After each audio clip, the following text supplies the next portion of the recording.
जय हिंद साथियों, मैं अंकित कुमार यादव आप सभी का स्वागत करता हूं सृष्टि ज्ञान केंद्र में, जहां हम पढ़ रहे हैं कक्षा 12वीं की पॉलिटिकल साइंस और जिसमें चल रहा अध्याय 6 जिसका नाम है लोकतांत्रिक व्यवस्था का संकट। जिसमें अभी तक हमने ये जान लिया है, समझ लिया है कि किन कारणों से आपातकाल लागू हुआ और आपातकाल के दौरान किस प्रकार की क्रूरताएं की गई भारत की जनता पर या कहिए विपक्ष पर।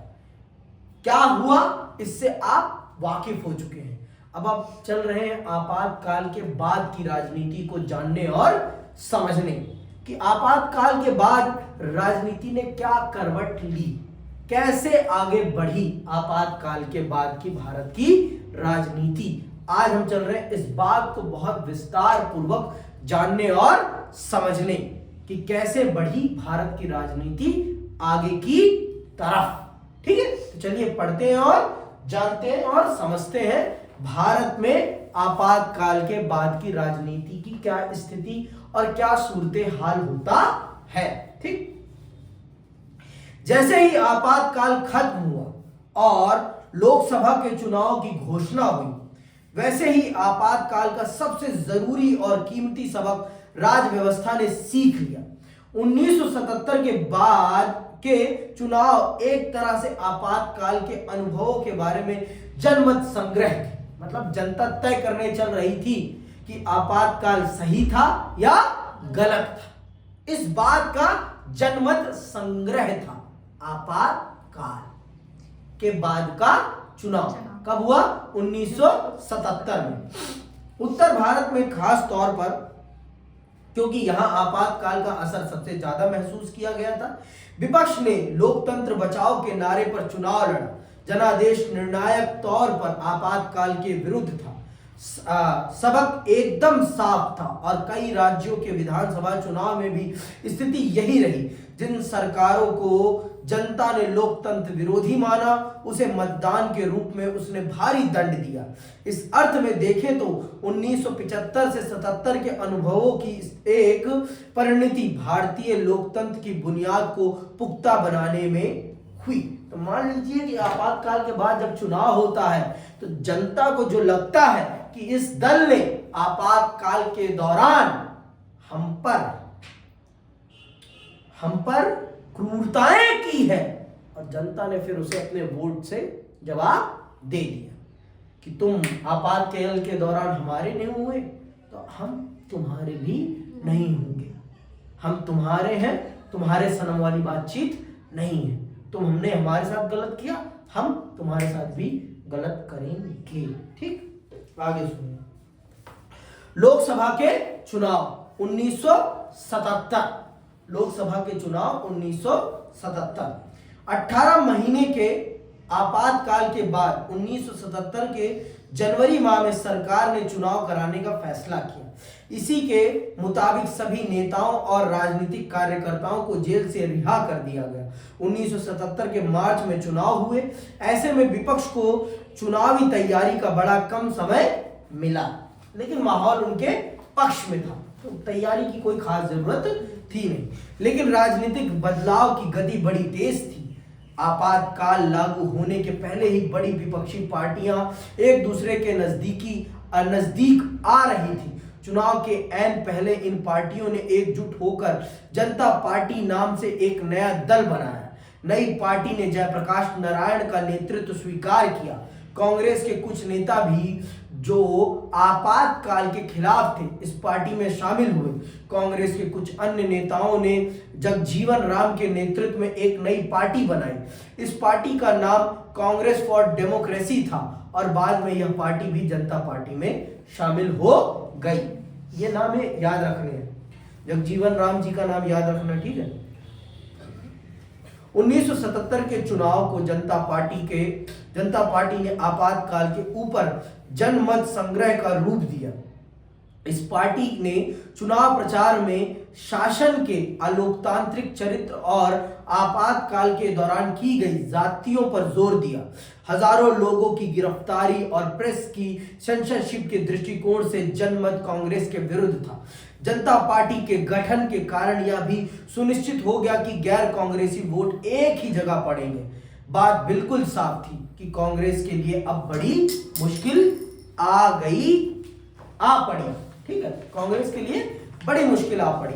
तो आप ये मान लीजिए कि जनता पार्टी के नाम से पूरा विपक्ष एकजुट हो गया था। तो इससे क्या हुआ, जो गैर कांग्रेसी वोट था वो सारा का सारा एक जगह पड़ा और कांग्रेस का इस चुनाव में पत्ता साफ हो जाएगा। क्या हो जाएगा? पत्ता साफ। लेकिन चुनाव के अंतिम नतीजों ने सबको चौंका दिया। आजादी के बाद पहली बार ऐसा हुआ कि कांग्रेस लोकसभा का चुनाव हार गई। पहली बार ऐसा होता है कि कांग्रेस लोकसभा का चुनाव हार जाती है। First time in the history of Indian politics Congress defeat the Lok Sabha election. ज्यादा अच्छी अंग्रेजी नहीं बोल दिया तुमने, ठीक है। आजादी के बाद पहली बार ऐसा हुआ कि कांग्रेस लोकसभा का चुनाव हार गई।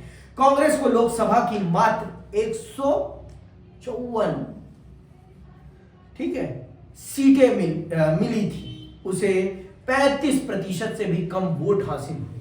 जनता पार्टी और उसके साथी दलों को लोकसभा में कुल 542 सीटों में से 330 सीटें मिली।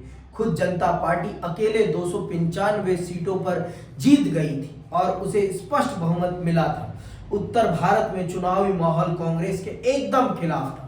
कांग्रेस बिहार, उत्तर प्रदेश, दिल्ली, हरियाणा और पंजाब में एक भी सीट ना पा सकी। राजस्थान और मध्य प्रदेश में उसे महज एक सीट मिली। इंदिरा गांधी रायबरेली से और उनके पुत्र संजय गांधी अमेठी से चुनाव हार गए। पहली बार पूर्व प्रधानमंत्री भी अपनी सीट हार गए, जैसे पूर्व मुख्यमंत्री अरविंद केजरीवाल भी अपनी सीट हार गए। Same condition. तो मतलब प्रधानमंत्री का हार जाना बहुत बड़ी घटना है, कोई छोटी मोटी घटना नहीं है। बहरहाल अगर आप चुनावी नतीजों के नक्शे पर नजर दौड़ाएं तो आप पाएंगे कि कांग्रेस देश में हर जगह चुनाव नहीं हारी थी। महाराष्ट्र, गुजरात और उड़ीसा में उसने कई सीटों पर अपना कब्जा बरकरार रखा था और दक्षिण भारत के राज्यों में तो एक तरह से उसकी चुनावी विजय का चक्का बेरोक टोक चल रहा था। इसके कई कारण थे। पहली बात तो ये प्रश्न आ सकता है कि कांग्रेस उत्तर भारत में तो आपातकाल के बाद चुनाव हारी, परंतु दक्षिण भारत में चुनाव न हारने के पीछे क्या कारण थे आपातकाल के बाद। तो ये आपको लिखना है। पहली बात तो यह थी कि आपातकाल का प्रभाव हर राज्य पर एक समान नहीं पड़ा था। लोगों को जबरन उजाड़ने और विस्थापित करने अथवा जबरन नसबंदी कराने का काम ज्यादातर उत्तर भारत के राज्यों में हुआ था। लेकिन इससे भी ज्यादा महत्वपूर्ण बात यह थी कि उत्तर भारत में राजनीतिक प्रतिद्वंदता की प्रकृति में दूरगामी बदलाव आए थे। उत्तर भारत का मध्य वर्ग कांग्रेस से दूर जाने लगा था। ठीक है, उत्तर भारत का जो मध्य वर्ग था वो कांग्रेस से दूर जाने लगा था और मध्य वर्ग के कई तबके जनता पार्टी को एक मंच के रूप में पाकर इससे आ जुड़े। इस अर्थ में देखें तो 1977 के चुनाव सिर्फ आपातकाल की कथा नहीं कहते हैं, बल्कि इसके आगे भी कुछ बातों का संकेत करते हैं। जनता सरकार, अब आते हैं जो सरकार बनी उस सरकार ने देश का शासन कैसे चलाया, इस बात को भी जान और समझ लेते हैं। इतना कुछ खास चलाया नहीं, मौका इनको बहुत अच्छा मिला, लेकिन ये अपने मौके को भून नहीं पाए। जैसे सरकार चलाई जानी चाहिए थी वैसी ये इन्होंने सरकार चलाई नहीं। जो इन्हें करना चाहिए था वो इन्होंने करा नहीं। इन्होंने जनता की एक्सपेक्टेशंस को फुलफिल नहीं किया। जो एक्सपेक्टेशंस थी जनता की, उन एक्सपेक्टेशंस को इन्होंने फुलफिल कदापि ही नहीं किया है। समझ में आई बात? 1977 के चुनाव के बाद बनी जनता पार्टी की सरकार में कोई खास तालमेल नहीं था। चुनाव के बाद नेताओं के बीच प्रधानमंत्री के पद के लिए होड़ मची। इस होड़ में मोरारजी देसाई, चरण सिंह, अंडरलाइन कर लेना, मोरारजी देसाई, चरण सिंह और जगजीवन राम शामिल थे। मोरारजी देसाई 1966-67 से ही इंदिरा गांधी के प्रतिद्वंदी थे। चरण सिंह भारतीय लोकदल के प्रमुख और उत्तर प्रदेश के किसान नेता थे। जगजीवन राम को कांग्रेसी सरकारों में मंत्री पद पर रहने का विशाल अनुभव था। बहरहाल मोरारजी देसाई प्रधानमंत्री बने, लेकिन इससे जनता पार्टी के भीतर सत्ता की खींचतान खत्म ना हुई। मौका मिला, सरकार बनी, लेकिन कहते हैं ना, पद सत्ता में क्या करा देता है? खींचतान। तो वही खींचतान चलती है किनके भी? 3 व्यक्तियों के भी, मोरारजी देसाई, चौधरी चरण सिंह और जगजीवन राम। ये 3 व्यक्ति हैं जिनके बीच में सत्ता का कलह चलता रहेगा। और पहला मौका मोरारजी देसाई देते हैं और वो सरकार बनाते हैं, लेकिन वो सरकार ज्यादा दिन चला नहीं पाते। क्यों? क्योंकि इनके ये जो 2 सहयोगी हैं वो उनकी नीतियों से खुश नहीं थे। नीतियों से नहीं, सत्ता से खुश नहीं थे। वो चाहते थे कि हम बैठे उस जगह पर। हर कोई चाहता है भारत का प्रधानमंत्री बनना। मौका मिलेगा, नहीं बनोगी? नहीं बनोगी? बनोगी ना? बनोगी ना? किसी को भी मौका नहीं, क्योंकि वो भारत की सत्ता का क्या है? केंद्र है। वहां से पूरा देश चलता है, तो हर कोई चाहता है उस पद को प्राप्त करना। ऐसा कोई भी नहीं है जो उस पद को प्राप्त ना करना चाहे। समझ में आई बात कि नहीं आई? अभी भी आपातकाल का विरोध जनता पार्टी को कुछ ही दिनों के लिए एकजुट रख सका। इस पार्टी के आलोचकों ने कहा कि जनता पार्टी के पास किसी दिशा, नेतृत्व अथवा एक साझे कार्यक्रम का अभाव था। जनता पार्टी की सरकार कांग्रेस द्वारा अपनाई गई नीतियों में कोई बुनियादी बदलाव नहीं ला सकी। जनता पार्टी बिखर गई और मोरारजी देसाई के नेतृत्व वाली सरकार ने 18 महीने में ही अपना बहुमत खो दिया। अंडरलाइन कर लो, कितने महीने? 18 महीने। 18 महीने लिखा है इसमें 28 माह नहीं, 18 महीने। वो पूरा बताऊंगा ना अभी। 18 महीने में ही अपना बहुमत खो दिया कांग्रेस पार्टी के समर्थन। अब देखो, दूसरे प्रधानमंत्री बनेंगे, अंडरलाइन करना। कांग्रेस पार्टी के समर्थन और दूसरी सरकार चरण सिंह के नेतृत्व में बनी, लेकिन बाद में कांग्रेस पार्टी ने समर्थन वापस लेने का फैसला लिया। इस वजह से चरण सिंह की सरकार मात्र 4 महीने तक सत्ता में रही। सिर्फ 4 महीने तक ही सत्ता में रह सकी। ठीक है। 1980 के जनवरी में लोकसभा के लिए नए सिरे से चुनाव हुए। इस चुनाव में जनता पार्टी बुरी तरह परास्त हुई। जनता पार्टी को उत्तर भारत में करारी शिकस्त मिली, जबकि 1977 के चुनाव में उत्तर भारत में इस पार्टी को जबरदस्त सफलता मिली थी। इंदिरा गांधी के नेतृत्व में कांग्रेस पार्टी ने 1980 के चुनाव में एक बार फिर 1971 के चुनाव वाली कहानी दोहराते हुए भारी सफलता हासिल की। कांग्रेस पार्टी को 353 सीटें मिली और वह सत्ता में आई। 1977 से 1989 के चुनाव ने लोकतांत्रिक राजनीति का एक और सबक सिखाया। सरकार अगर अस्थिर हो और उसके भीतर कलह हो तो मतदाता ऐसी सरकार को कड़ा दंड देते हैं। मतलब भारत की जनता की राजनीतिक सूझबूझ को 1980 का चुनाव कहा जा सकता है, क्योंकि आप ये मान लीजिए कि उन्होंने जनता पार्टी की सरकार बनाई, लेकिन जनता पार्टी को जिस उम्मीद से सत्ता में बिठाया था वो उस चीज को कर ही नहीं पाए। वो अपने इंटरनल कलह में ही जूझते रह गए कि प्रधानमंत्री कौन बनेगा। अरे भाई, प्रधानमंत्री के लिए लड़ रहे हो कि देश की जनता की काम के लिए लड़ रहे हो?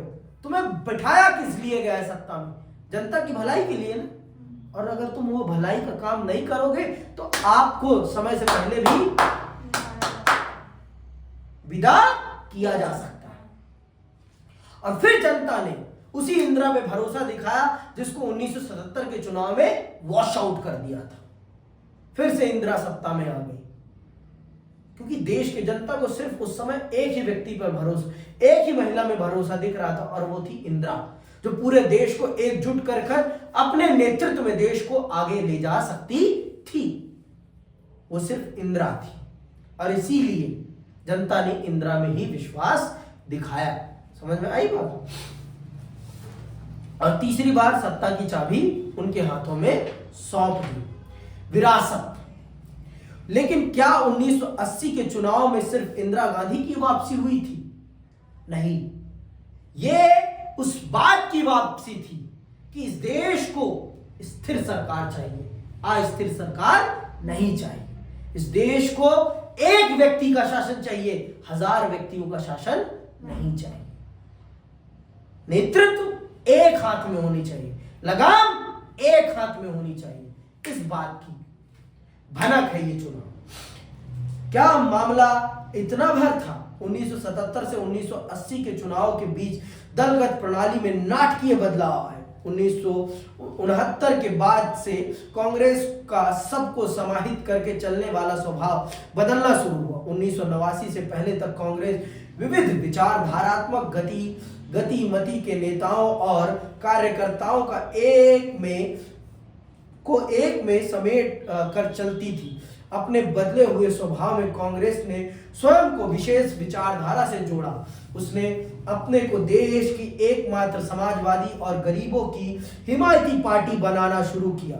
इस तरह 1970 के दशक के शुरुआती सालों से कांग्रेस की सफलता इस बात पर निर्भर रही कि वह गहरे सामाजिक और विचारधारात्मक विभाजन के आधार पर लोगों को अपनी तरफ कितना खींच पाती है। इसके साथ साथ यह पार्टी अब एक नेता यानी इंदिरा गांधी की लोकप्रियता पर भी निर्भर हुई।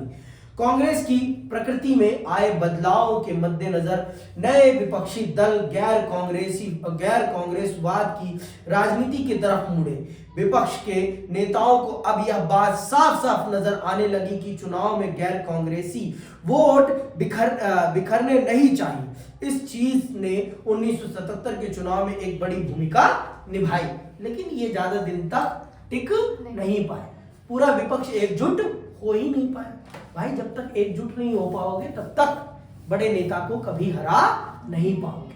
अगर आज आपको नरेंद्र मोदी को हराना है तो आपको अपनी अंदरूनी कलह को खत्म करना पड़ेगा। आज जो उस समय इंदिरा गांधी की छवि थी वही आज छवि किसकी है? नरेंद्र दामोदर दास की।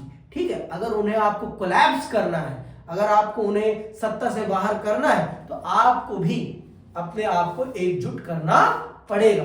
अगर आप एक दूसरे की पीठ पे छुरा भोंक कर आगे बढ़ना चाहोगे तो ये कदापि संभव नहीं हो पाएगा। आपको एकजुट होना पड़ेगा, तभी आप उस काम को अंजाम दे सकोगे, नहीं तो नहीं दे पाओगे। समझ में आई बात की अभी भी नहीं आई है? आगे सुनो। अप्रत्यक्ष रूप से 1977 के बाद पिछड़े वर्ग की भलाई का मुद्दा भारतीय राजनीति पर हावी होना शुरू हुआ। हमने ऊपर गौर किया था कि 1977 के चुनाव परिणामों पर पिछड़ी जातियों के मतदान का असर पड़ा था, खासकर उत्तर भारत में। लोकसभा के चुनाव के बाद 1977 में कई राज्यों में विधानसभा के भी चुनाव हुए। इसमें भी उत्तर भारत के राज्यों में गैर कांग्रेसी सरकारें बनी। इन सरकारों के बनने में पिछड़ी जाति के नेताओं ने महत्वपूर्ण भूमिका निभाई। बिहार में अन्य पिछड़ी जातियों के आरक्षण के सवाल पर बहुत शोर मचा। इसके बाद केंद्र की जनता पार्टी की सरकार ने मंडल आयोग नियुक्त किया। इस आयोग और पिछड़ी जातियों की राजनीति की भूमिका के बारे में ज्यादा विस्तार से आप अंतिम अध्याय में पढ़ेंगे। आपातकाल के बाद हुए चुनाव ने दलीय व्यवस्था के भीतर इस बदलाव की प्रक्रिया शुरू कर दी। मतलब अब भारत की राजनीति में दलगत राजनीति, क्षेत्रगत राजनीति और समाजगत राजनीति बढ़ने लगी थी। अब राजनीति बहुत ज्यादा कॉम्प्लेक्स होने लगी थी, लोगों में राजनीतिक समझ पैदा होने लगी थी, और जिसके कारण लोग अपनी राजनीतिक हिस्सेदारी की मांग करने के लिए उठ खड़े हो रहे थे। तो अब राजनीति कॉम्प्लेक्स हो रही थी, ज्यादा से ज्यादा कॉम्प्लेक्स होती जा रही थी, जिसके बारे में हम अंतिम अध्याय में विस्तार से पढ़ेंगे। ठीक है, आपातकाल और इसके आसपास की अवधि को हम संवैधानिक संकट की अवधि के रूप में भी देख सकते हैं। संसद और न्यायपालिका के अधिकार क्षेत्र को लेकर छिड़ा संवैधानिक संघर्ष भी आपातकाल के मूल में था। दूसरी तरफ यह राजनीतिक संकट का भी दौर था। सत्ताधारी पार्टी के पास पूर्ण बहुमत था, फिर भी इसके नेतृत्व में लोकतंत्र को ठप करने का फैसला किया। भारतीय संविधान के निर्माताओं को विश्वास था कि सभी राजनीतिक दल लोकतांत्रिक मानकों का पालन करेंगे।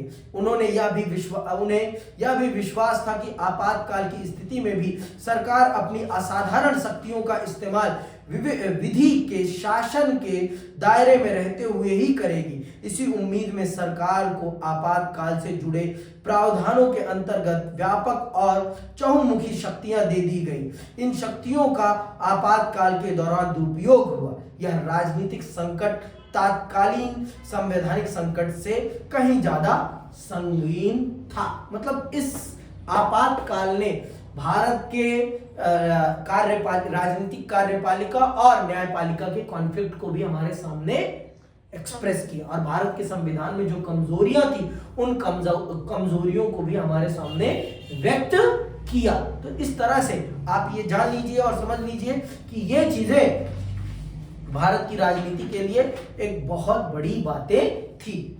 इस दौर में एक और महत्वपूर्ण मामला संसदीय लोकतंत्र में जन आंदोलन की भूमिका और उसकी सीमा को लेकर उठा। स्पष्ट ही इस दौर में संस्था आधारित लोकतंत्र और स्वस्फूर्तित जन भागीदारी पर आधारित लोकतंत्र में तनाव नजर आया। इस तनाव का एक कारण यह भी कहा जा सकता है कि हमारी दलीय प्रणाली जनता की आकांक्षाओं को अभिव्यक्त कर पाने में सक्षम साबित नहीं हुई। आगे के 2 अध्यायों में हम इस तनाव की कुछ अभिव्यक्तियों को समझने की कोशिश करेंगे। इन अध्यायों में हम विशेष रूप से जन आंदोलन और क्षेत्रीय पहचान से जुड़ी बहसों के बारे में पढ़ेंगे। मतलब अगला अध्याय और इससे अगला अध्याय आपकी जनता और जन भागीदारी और जन आवाज पर आधारित अध्याय हैं दोनों, जो अगले 2 अध्याय हैं। लेकिन इसमें से एक अध्याय आपका सिलेबस से उड़ा दिया गया है, जन आंदोलन वाला, क्योंकि सरकार चाहती नहीं है कि आप इस बात को समझ पाए कि जन आंदोलन का क्या महत्व होता है, जन आंदोलन क्यों महत्वपूर्ण होते हैं देश की जनता के लिए। और क्योंकि आपातकाल के पीछे जन आंदोलन की ही बहुत बड़ी भूमिका है। 2 छात्र आंदोलन और उन छात्र आंदोलनों ने किस प्रकार से पूरे देश में राजनीतिक चेतना को जगाया, यही तो था ना आपातकाल। इसीलिए तो लगा ना आपातकाल कि इंदिरा गांधी डर गई, उनको अपनी सत्ता पर संकट नजर आने लगा, है ना।